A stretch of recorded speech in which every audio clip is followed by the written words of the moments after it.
What's up, everybody? It's Heat Override, and I'm ready to bring the pain for you and Dr. Roto this week. Woo! That was a hell of a Super Bowl. Man, I mean, we had passes, we had defenses, we had injuries, we had great plays, we had some calls, and everything seemed to make out what I thought was definitely a top 10 Super Bowl. I mean, what more could you want from a Super Bowl? You had the passion, you had the drama, you had Taylor Swift. I know that makes a lot of you mad, but hey, look, I went over this on my last podcast, and I don't want to reiterate the fact. Look, she drew eyes to the game. It all shows now, right? So there may be some new Chief fans, there may be some new NFL fans, and that's what makes everything better. Maybe somebody one day will grow up to be a fantasy football player and they'll come to Dr. Roto and learn how to win championships. Oh, yeah. That's how you bring the pain, right? But the Chiefs did it. Of course, they won 25-22, but I predicted 27-23. I was close. And that's the way it was. And the reason why I was close is exactly for this reason here alone. I gave the San Francisco 49ers 23 points. They missed an extra point. They had the 23 points. All right. So that's already done. And I was set it up to where Mahomes was going to make a game-winning drive to go up 27-23 to where only a touchdown could beat them and win the Super Bowl. And that's exactly what happened.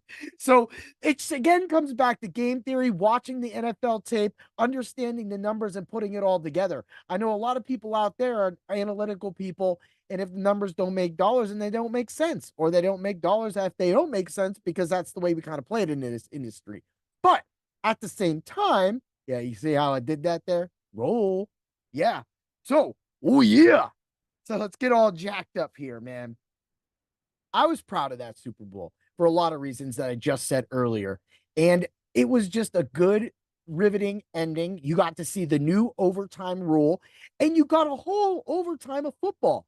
San Francisco did exactly what they needed to do. They kept running McCaffrey. They kept giving him the ball out of the backfield. It was exactly the only way they could really attack that Chiefs defense. Again, I'm not going to reiterate anything I've talked about for the past 2 months about the Chiefs defense, because if you listen to this podcast or you go to Dr. Roto, you actually know that I was talking up the Chiefs for months straight. Oh, yeah. That's for a little of the Chief hate that I got out there because I picked the Bills against the Chiefs. And hey, I did. I mean, but I'm a Rams fan, and sometimes I have to take that pill and I have to swallow it too. Sometimes I have to understand that my team stinks, right? So sometimes the Chiefs and other teams can stink. I mean, Dallas Cowboy fans have been putting up with that for a long time. I mean, not like they don't have a winning team at least, but they get let down in big spots. We all know it sucks. And this was, another letdown, for the 49ers. And it just takes them back. But that makes me, I want to bring up Purdy. I was one of the not so much naysayers. I wanted to see what Purdy could prove, what he could do for this NFL season for the San Francisco 49ers. They went forward. They got rid of Trey Lance, right? And they brought in Sam Darnold. I mean, hey, they had to bring somebody in, and they made it work. And Purdy actually fit the mold perfectly. Ha ha ha ha. Hey, it was a good shot, right? So that being said, Purdy exceeded my expectations. Purdy deserves to be a starting quarterback in the NFL. And I know, like, I was watching him, like that whole video of him walking off that field, just like Joe Burrow when the Rams beat him. And you see that sadness in that youth and, the disappointment, but the long season. And then you remember, you go back to Dan Marino and how he never got back to that big game and how opportunities like this need to be seized. And that's why, when Christian McCaffrey was talking, it hurt him. It hurts to lose these things. It hurts to lose in other things too. When I first started point fighting, I won my first match. And then another guy got put into the match, and this guy was practically a black belt. So, but because being older and the division being open, I had to face somebody that was way more skilled than me. And I was facing him in the same year that 8 months prior, I had a knee injury. So I fought back all year. I was laid off permanently. And that's when Doc called, and Doc said, "Hey, I want to do this show." So if you didn't know that, that's what it takes. You take that loss and you build on it. This August, if I win in either March or May, when I go fight again, I'll have not lost a fight in 2 years. And that's because sometimes you got to get knocked down to pick yourself up. There is no tomorrow, as the great Apollo Creed / Carl Weathers would say. It's all about what you learn from what you do. The Chiefs are winning, and now the Chiefs are going to have to learn how to deal with hate. They got a lot of hate for what went with Taylor Swift, and now they're getting all the hate. Travis Kelce is getting obliterated for yelling and shaking Andy Reid like that. And the point is, when game gets emotional, people go, you shouldn't treat people like that. Okay. Yeah. But you know what? How many times do you see coworkers arguing all the time? Right. And maybe one of them gets fired. Maybe Travis Kelce should be fired. I doubt that. But you have to look at it this way. In a game of that magnitude, you have every camera in the world. So am I going to say he was right by doing this? No, he's not right by doing that, especially when he knows he's got the camera on him. I hope Taylor gave him a good whooping when he got back. I mean, like a good whooping. Like, you don't speak to an old man like that, dude, right? But I would never speak to my sensei like that, my coach like that, any of my coaches like that, because it's supposed to be about respect. But in the NFL, that's a bigger thing. And in martial arts, we have a lot. I would say we have respect, we have control, we're learned. That's what makes martial arts in studying and doing that with a team different than a lot of other sports, is because it's a team sport, but it's a team sport for our team, right? I don't fight them. I fight them every Wednesday. We spar, but they make me better. I make them better. And that's how we make us all better as a team. So that's what Purdy needs to do. I know y'all was wondering what was I talking about. Purdy needs to build on that. Unfortunately, he's got my Rams to deal with, but the Rams got their own problems too, because they don't know what's going to happen with Stafford, right? So that's we have to follow that, because without Stafford, it don't matter if we got Puka, got Kupp. It don't matter if we got Kyron Williams. It don't matter if Aaron Donald's still around. It don't matter who we bring in on defense, right? What matters is who's throwing the ball, who out there could do it. I mean, maybe this is a spot for Kirk Cousins, right?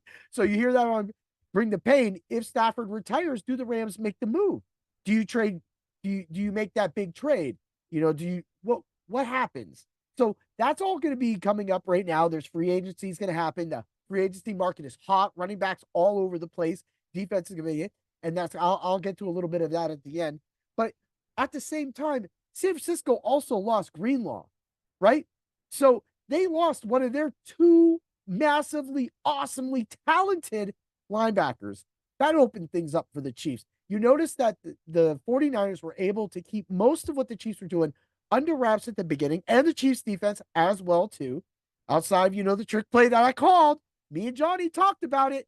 If you guys would have been part of that super prop show and you would have played that play at 1 hour and 2 minutes, $3,500 for your odds, $1, $136, $7. So you would have put down. I saw a guy put $500 on that on the internet and won 18,000, right? But that was a call. That was a call that was made on the show that me and Danger did. And I got to say, thanks again for doing that show with me, Danger. And I want to give another thanks out to Jeremy as well. Me and Jeremy are going to do more rookie outlooks like we did, the dynasties, stuff like that. So stay tuned. That's going to be the best part. But Purdy definitely put together a good season to make the San Francisco 49ers ready for the future and ready for his future with them. Now they got Ayuk problems. Debo's, his style is running. I love him. I think he's like Anquan Boldin. Just that big receiver, strong, hard, does everything you need to do.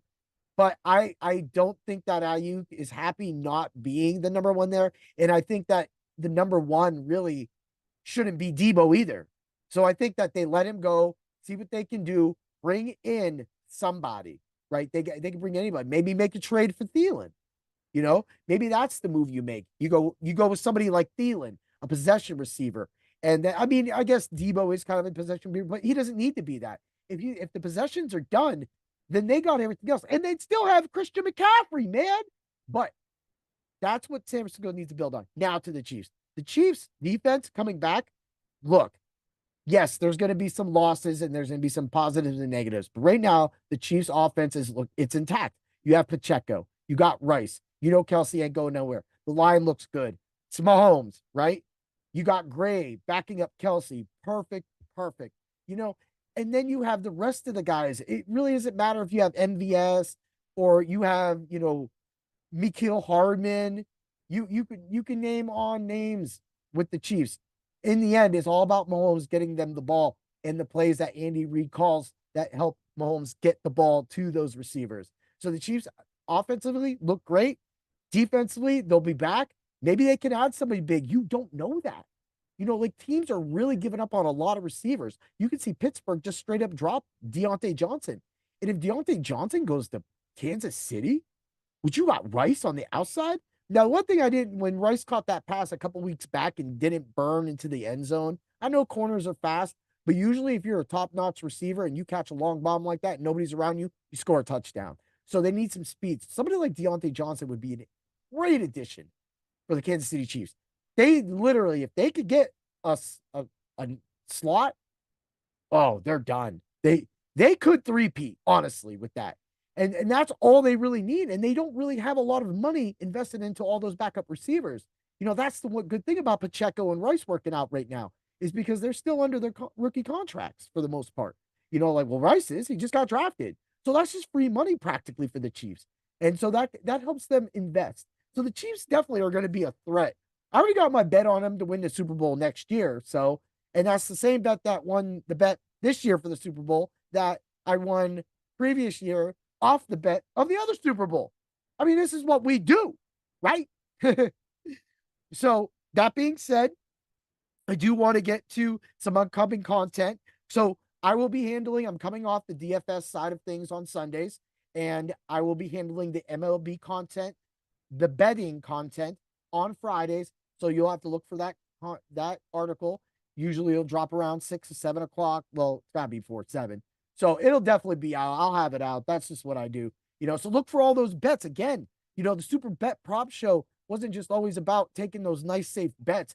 It was about throwing out that non-quarterback touchdown. And again, we explained why. And Danger was all on board with it.